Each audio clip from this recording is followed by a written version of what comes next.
So you might be in this weird situation where for some reason your PlayStation 5 controller is just not turning on. Now, this can happen for a few different reasons. The number one thing I'd recommend doing though for the most part is making sure that your controller is properly actually charged up.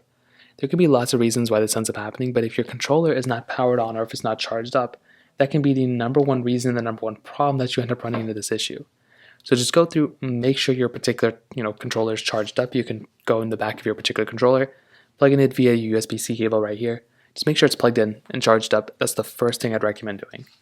Now, if it's still not turning on and you're doing that, another big problem that can end up happening here usually is because your particular controller is either just having a faulty issue or the wire you're using may not be right.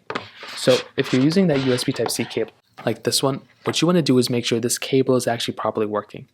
So you can troubleshoot this by plugging it into a different device, plugging it into your Android or a MacBook or a PC, whatever you have. Just making sure this wire is actually working, because if the wire is faulty, if the charging is not charging, then that's going to be the problem. So if the charge is not charging, that's going to be the big issue. And go ahead and try going through, plugging it in again, charging up your controller, and that might end up fixing the problem too if you just replace the cable. Another thing you may want to try doing is trying to see if this particular button is actually the problem.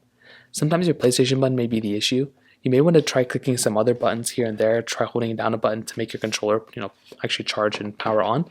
Or what you can also do is just plug in your particular controller, and then on the other side of your controller, try plugging it into the PC or whatever you're in, and that could be another way to kind of fix this problem as well. So those are a few different ways to kind of fix the problem for the most part. If you have any other thoughts or questions, please let me know in the comment section below. Hit the like button, that will mean so much, but definitely hit that subscribe button. More importantly than everything else, I love every single one of you guys. Hopefully I'll catch you guys in the next video. Peace out.